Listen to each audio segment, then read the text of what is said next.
Hey, Sandra, thanks so much for joining the podcast. Not a lot of folks, I think, have the kind of expertise that you have, and the access to that in the market, I think, has been sort of limited to larger organizations. And you come from large organizations, and now you're coming into this world of, I'll call it fractional. And I think it just presents a ton of opportunity for the marketplace when it comes to tax and strategic tax. Mm-hmm. So yeah, I'd love to hear from you just around a little bit of your background. You come from some really impressive places, GE, Deloitte, Manulife, and others. So yeah, take us back to the beginning and how did you get into tax in the first place, and talk a bit about your career. Absolutely. Happy to do that. I'm a CPA by background, and I went through the regular CPA program, at the University of Toronto. But very early on, I had a real interest in tax. And that interest stemmed from the fact, Dave, that, tax sits at the intersection of various disciplines. It involves economics, but it involves some legal and finance and government relations and accounting. And that mix of all those various disciplines, I find, makes tax very interesting and also very strategic. It's not as tactical as people think it is. And it also is constantly changing. And with that, it forces you to have a dedication to keep up with the changes. And, I was excited about tax when I started down this path, several decades ago. And I'm still very, very interested in it. I just find it to be a very fascinating field. Did you start an audit? Yeah, like everybody else, Dave, I don't have any special, I had to go through what most people started with. So you come into a firm, you article, while you're doing all of your qualifying exams, you start on audit. But then, I did get some exposure early on into tax, and it felt like that was a better fit for me and more interesting. So as soon as the audit hours were completed, I quickly tried to make a leap into tax, and there was a lot of openings at the time. International tax was taking off, and the world was becoming much more global, and so there was a need, and I just jumped in with both feet. I do remember in audit when the client never really seemed to like us. And I guess we were kind of poking around, asking questions and kind of getting in the way, and not really a ton of value add. But then the tax folks would come out, and like the client would get all excited and take them out to lunch. And I was like, what the? And so audit did make tax look really exciting. But then again, tax is highly technical and could also scare a lot of people. I remember that Tax Act. Yeah.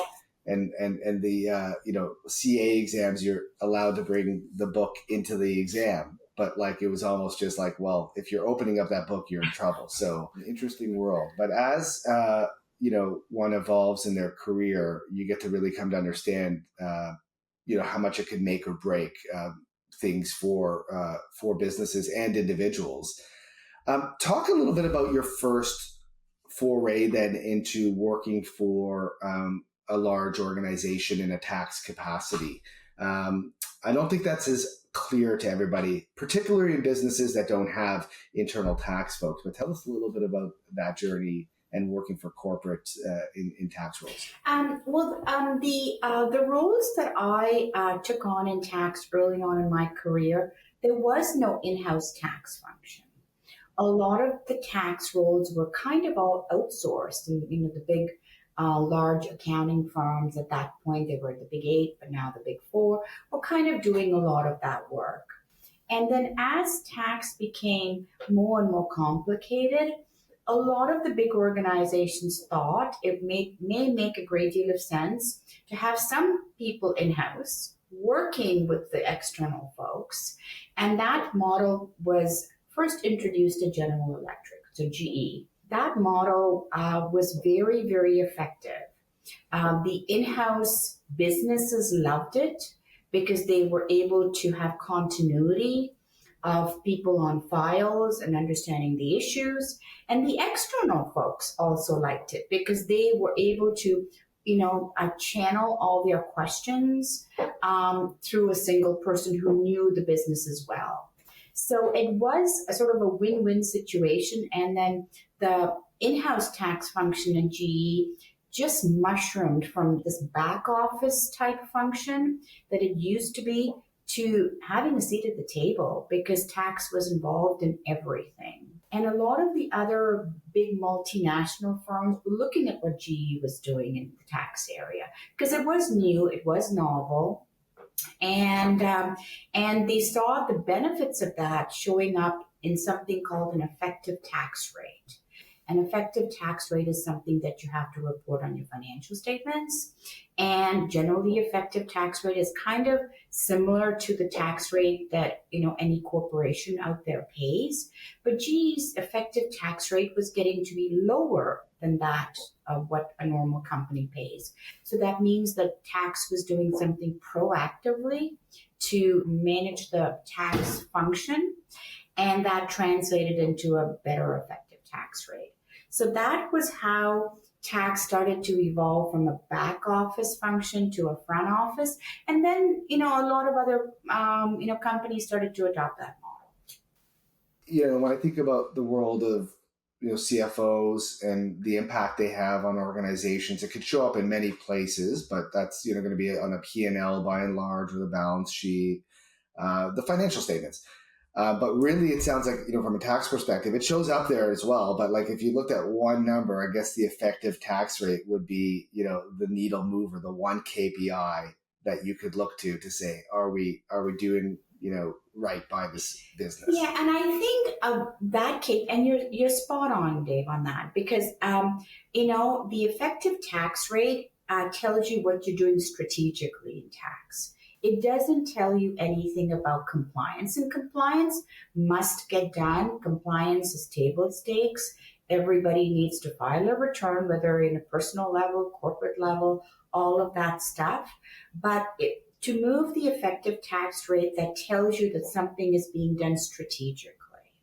And that's how it's measured. And that's how shareholders, investors, the C-suite knows the tax is adding more than just the compliance function to the organization.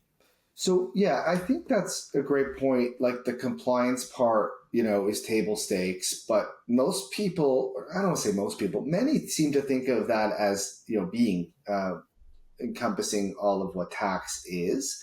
When folks do think of it as back office or, an outsourced function that's strictly around compliance, what tend to be the missed opportunities that you see?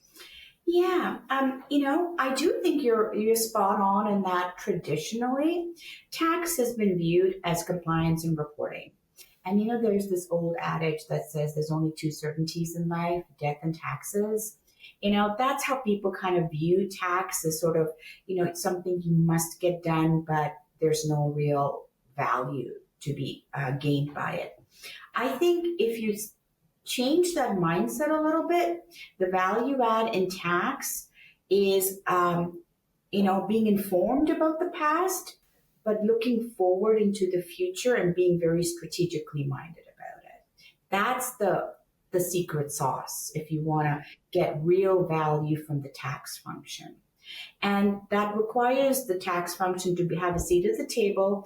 And when you are developing your long-range strategic plan, which is typically 3 years to 5 year plan, tax should be sitting at the table and understanding what you want to do in the future and how they need to do something today to effectuate that in the future.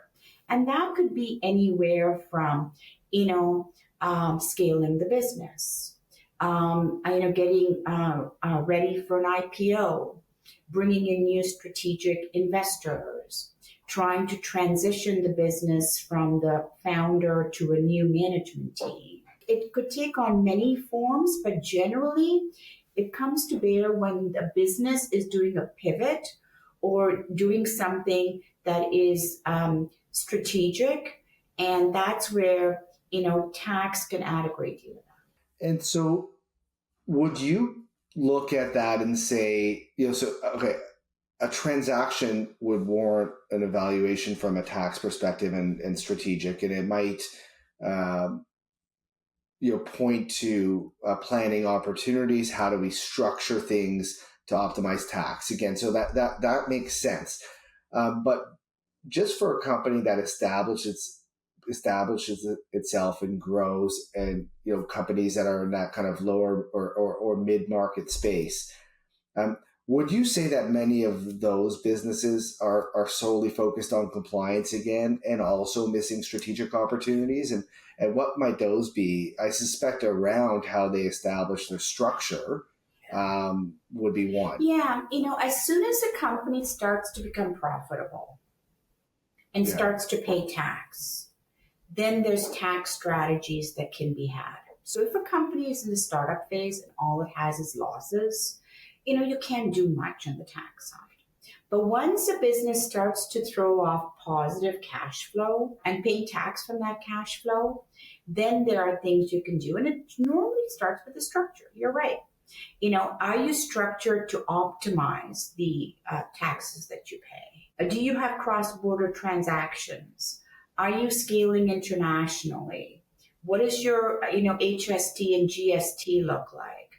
Are there any, state and local and provincial nexus issues? Are there transfer tax issues? So those are all kinds of issues that start to come up. Are there supply chain issues, which lead to transfer pricing? So those are all kinds of issues that come up when a business is turning a profit. And as soon as it becomes profitable, it's best to get the right structure in place at the outset, as opposed to doing it when it's started to become very profitable. Because to pivot at that point, that means you're going to have some exit taxes to go from one structure into a new structure, which can be costly. Yeah, super helpful. And I think, business owners would, benefit from better understanding how they could be set up for success in that regard. Would you say that by and large, accounting firms that are providing their compliance work are properly or sufficiently advising business owners on those various initiatives? Accounting firms have very smart people within them, but accounting firms that are doing compliance are coming in and they're backward looking because that period has already come and gone. And so to do real good tax strategy, you have to have visibility into the future. So you have to have an understanding of where the C-suite and management want to take the business. And a lot of times accounting firms don't have access to that. That is generally, not everybody wants to, businesses find that that's their competitive advantage. They don't want to share that information out there. So they keep that very close to their chest and a very small circle. And they generally, so that's that information that if an accounting firm has access to it, then they could do things with it. But most times, management doesn't share that information with the accounting team or with the, sort of accounting firm. And so they just file their returns. They're kind of backward looking, catching up. And the business is just, moving forward and they don't have access to that sort of data.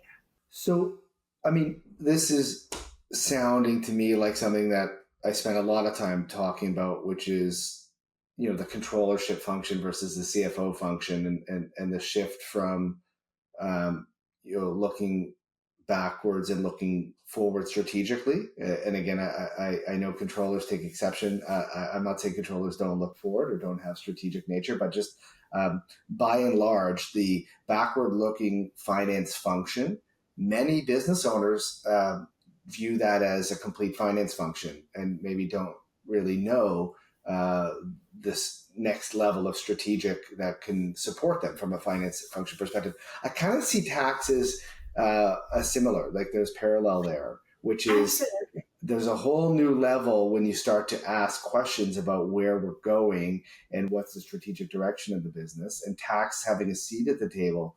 It's probably not as common as it's certainly not as common as it should be, but maybe non-existent for a segment of the market. Love to unpack that even more so. But yeah, that's very interesting. Yeah, and I would add a little bit more to that, Dave, is that I think you're spot on there, but tax planning and tax readiness, I'll call it, cannot be left as an afterthought, right? And it's really a proactive strategy. And it's becoming more and more like I would say a cornerstone of a modern finance function. And so, if you think of a modern finance function, tax strategy is more front office, and tax compliance, Dave, is more back office. So it does have an analogy a little bit to what you were saying, tax controllership versus CFO. Um, and I do think that tax should be viewed in that lens. And I think if it's viewed that way, I think it can bring a lot to the table. I guess it would be helpful, and I'd be curious to know whether it's M&A or sort of there's a private equity M&A transaction, private equity or just M&A. What are some of the big rocks or tax, considerations that come into play there? It would just be helpful to kind of get a sense of what those look like. Yeah. As the business grows, I'd say then the tax challenges grow, right? And so if you think of businesses generally that are going through inflection points, whether they're, transforming or changing in any big way, tax can add value. In an M&A transaction, just getting M&A ready, there's, so for example, there is tax diligence that happens alongside financial diligence, alongside legal diligence, alongside operational diligence. And that tax diligence, is really, really important when you're doing an M&A deal, if you're doing any strategic acquisition, if you're bringing in new investors, if you're getting ready to go private, if you're doing any financing, whether it be private or public financing transactions, institutional capital, always asks about tax structure and, tax risks with structures. That's where tax readiness is so important. And sometimes if tax risks come up, they could mean that slows down the deal. It could mean that the value is going to be sort of knocked down for this additional risk. Sometimes there's a concept, that's becoming more and more relevant is tax insurance. People are forced to take out tax insurance, almost like business insurance, but tax insurance is super expensive, so that it protects the buyer from any inherent tax issues and risk. And tax insurance and it happens a lot in transfer pricing, these sort of big tax issues. And so if you don't manage these issues well, and you're doing a big transaction, you're really leaving a lot of dollars on the table. I hate to say this, but the tax insurance business is growing leaps and bounds, because as soon as they see the slightest exposure to a tax issue, they say, we're not closing unless you buy tax insurance. In worst case scenarios, deals fall apart just because the tax risks are so high. So I'd like to shift slightly to the tax function and the establishment of a tax function within an organization, or a tax competency within an organization. I tend to think of it as, at a certain size, you're going to hire in-house, and just like many other functions, legal counsel would be an example of. You can get pretty large before you decide to bring them in-house.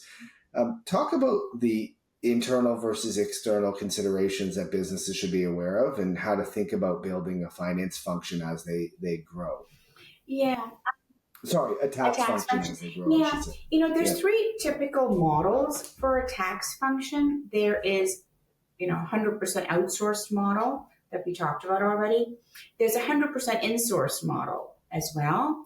And then there's something called a core sourcing model. That means some things are left external with external, accounting firms, and other values are brought in-house. Typically what I'm seeing is the compliance function is left externally with an accounting firm. Why? Because it's very automated. There are these packages and systems and software that do a lot of the stuff. It's changing all the time. It's best and it's expensive to buy all this software that's constantly changing, and so best to leave that external. What is coming in-house is the strategic stuff. A lot of times it's from risk mitigation, but it's also to work hand in hand with the investment team, the sales team, the legal team, to kind of structure things at the outset that are tax efficient as opposed to kind of fixing it up later. Tax people, there's not a lot of us out there because it's a very niche area, I'll call it. So it's expensive to get in-house tax talent. And so this fractional tax model is starting to take off in the US for the last 3 to 5 years, and is now kind of making its way into Canada as well. Because at some point, it's nice to have this talent, but it's very expensive. And so, doing it on a fractional basis allows for continuity, but it also, and the depth of knowledge, but doesn't have that huge cost sort of, outlay. It's an interesting area that's evolving right now. Yeah, and I guess it kind of reminds me again on the CFO side where, it's one thing to engage consultants that can tell you sort of what you should do. Like for them to really understand your business, they have to come in, and for consultants to come in to gain a deep understanding of your business. I think that's where cost becomes uh, exorbitant at times, as opposed to the fractional where they do get to know your business on an ongoing basis and they're embedded. I just think you can get a lot more value from that versus either generic or like an overly costly engagement from one of the firms. So I do think there's a ton of value there because again, as soon as you get from compliance to strategic, it's all about knowing the business, knowing the motivations, knowing the game plan, the path, and you have to be in the boardroom to really, I think, be an effective partner in that regard. Yeah, So I really like that position. yeah, and it's very much about being a business partner, right? And sometimes when you have consultants come in, there's a lot of turnover, there's not as much continuity. Here you have a consistent person who understands the vision of management, what direction they're going, and kind of aligns with that. And so you don't have to explain yourself all the time. They can just work alongside what you're already doing, and build the tax strategy as the business strategy is being built out. And so, shifting gears, I guess, to you and your path and moving into this world of tax advisory and leaving some of that big corporate fun behind. Uh-huh. How have you been enjoying that journey, and what's sort of been notable, for you in making that transition? Well, I've really been fortunate to have the privilege to kind of be at some of these large, global organizations, and I've learned a ton from them, and most importantly, a way of thinking, and but at the same time, becoming an advisor allows me the opportunity to focus my attention on just the strategic side. Because when you are in-house, Dave, you can't pull yourself away from the day-to-day function. And that can involve a lot of quarterly and annual reporting cycles. If the company is a public company, there's a level of repetition there. It's much more near-term focused. It's not as much long-term focused. Tax strategy is all about longer term, right? So I can remove myself from all of that, which is, more the mundane stuff, I'll say. And I can focus my attention more on the longer term strategic stuff, which is the area that I think has great value and that I can really enjoy. And also bring that to organizations that don't have the ability to invest in that kind of talent right now. So that's the mid-size, mid-market. That they have a lot of these issues that the large ones have, but they just don't have the commitment to make that investment in a full-time tax in-house person. So, so far it's been enjoyable. It's been 6 months, and some days are better than others, like most things. But I am enjoying this journey. Fantastic. Would you say most CFOs, this is the one area where they sort of lack, expertise or confidence? Why is that? And first of all, is that true? And if so, why is that?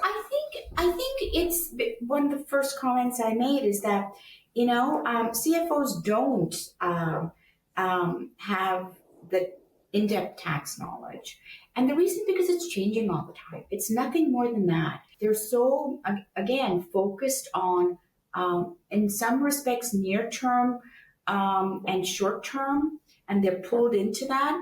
And they can't keep up with the changes in tax law, and it's constantly changing. Just most recently, there was this one big, beautiful bill that was introduced in the U.S. Everybody was talking about it.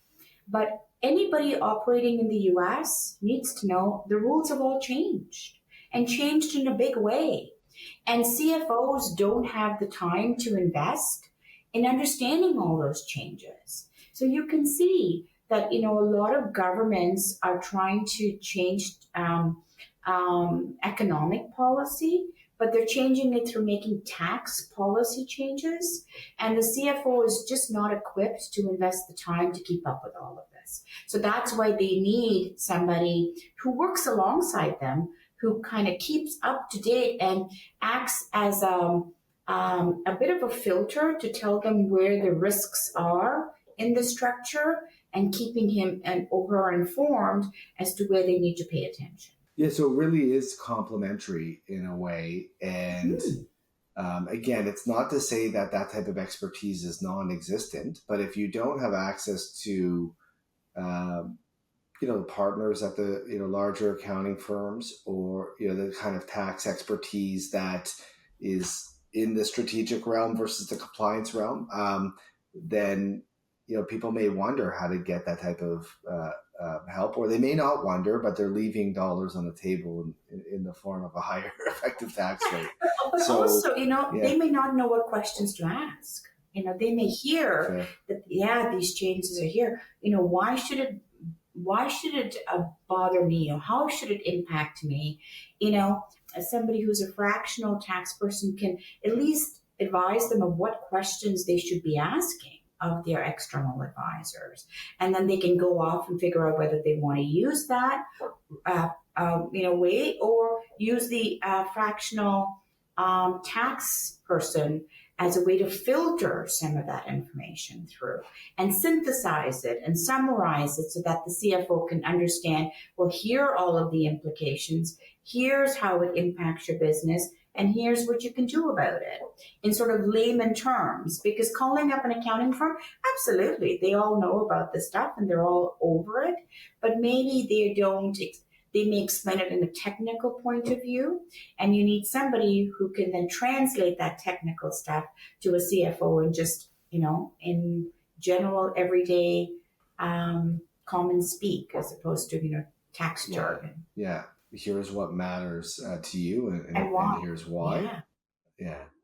What would you say one of the biggest misconceptions about tax is?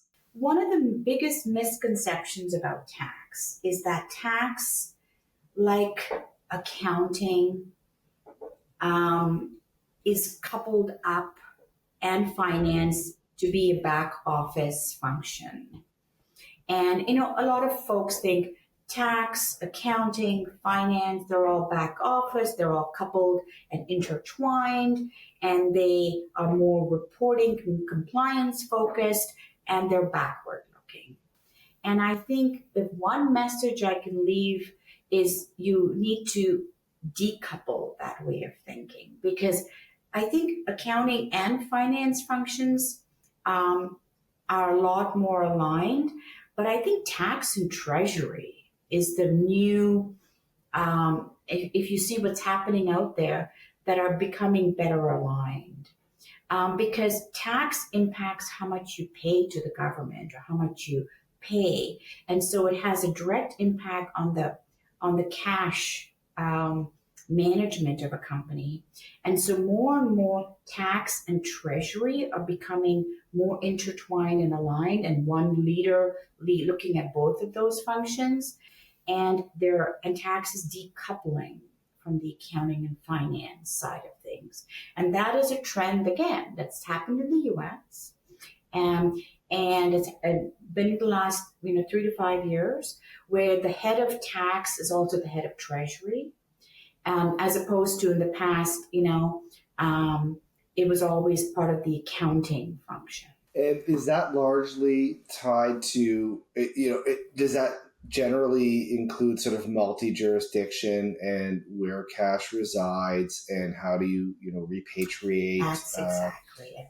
Because in addition to making income, is when you have to worry about tax. It's when you are moving cash around, Dave, that tax also has a huge impact because of something called withholding taxes. So there's income taxes, there's indirect taxes, which is your HST and sales and use tax, and then there's something called withholding tax. And withholding tax, becomes important when you're moving cash around the system, and especially cross-border. And so, that's why the tax and treasury function is becoming more and more important, as opposed to and making sure that anytime cash is being moved, tax is right in the middle and signing off on the manner in which that cash is being moved. So, tax again is dealing with the accounting team for sure, because effective tax rate and tax accounting.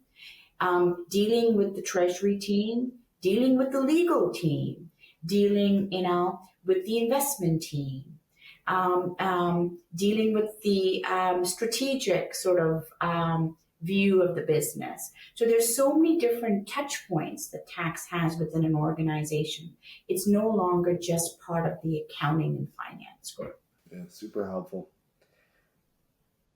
Just kind of something you mentioned on the cross-border piece. I'd love to just bring some tangible areas that you would point to for businesses to consider when they are expanding beyond their border. So let's call it a Canadian business expanding into the US.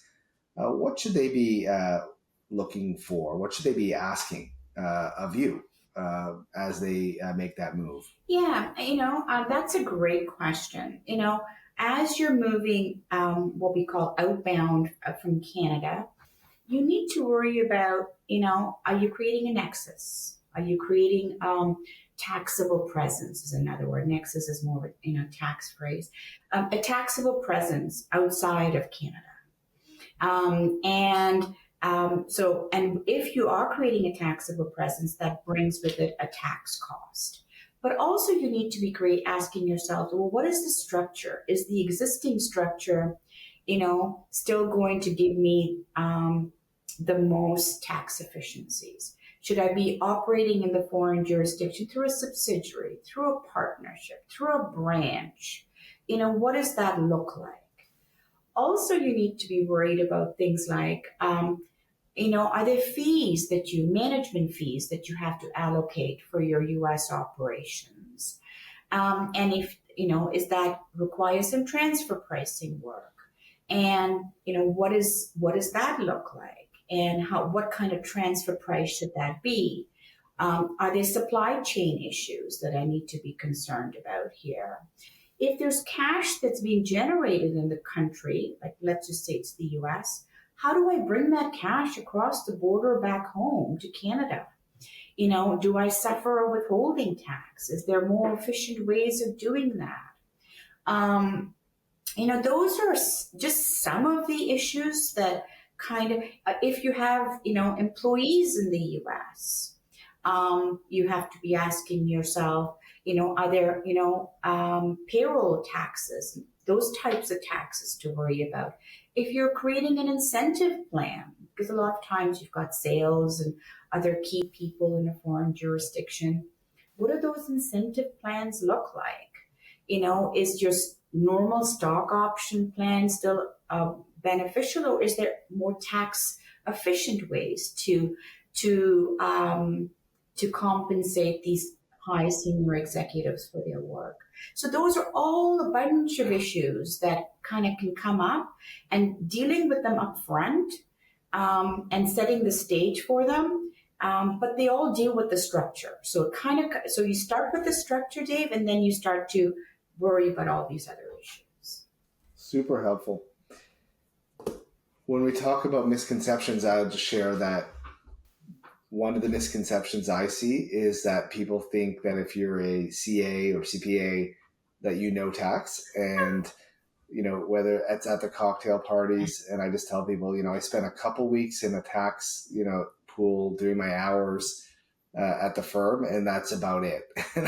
So, people always think you have these nuggets. You must be the star at all the cocktail parties because you I tend to actually know not your tell stuff. people I practice in tax, because you're right. Everybody wants free tax advice, right? And they tell, give me something, and it's very hard to do that. And so I tend to, not unless somebody I know them very well, I probably just kind of say, I practice international tax, and don't get too into it, just because everybody wants that one little special nugget of advice that's free. Right. Exactly. So, one question I always like to ask is, if you could give yourself advice, and your younger self, professional advice or career advice, what would that be? Looking back. I think that's a great question, and I would say, to just take more risks. Do not play it safe. I was lucky to be part of and grew up in wonderful, large global organizations for which I'm grateful. The GEs, Deloitte, Manulifes of the world have been great learning and development, ground for me. But I am excited about being a bit more of an entrepreneur now and controlling my own destiny. And I sometimes wish I had done that or had the courage to do that when I was earlier. I think, like most things, Dave, there's a more downside risk for sure, but there's also much more upside risk, right? Being able to take that plunge and take it earlier would have been something that I would have liked to have done. Also, early on in my career, when I was a GE, actually, I was approached about joining a startup. And, that was so different from my life at GE, like it was the other end of the world. And of course, after a number of conversations, I just said, well, I've got this great gig. Why would I give it up? And this startup ended up being a rocket ship. And as much as I love GE, I was very much just I couldn't. If I had done that and taken that leap, I kind of would have wondered, where would I have been? And so I just think taking on more risks would have been what I would have told myself to do.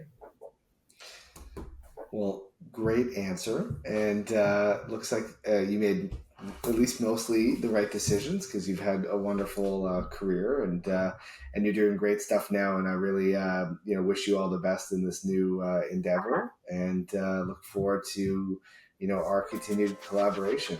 So thank you, and thank you so much for doing this, and hope you'll do it again. Oh, this was fun. Thank you very much.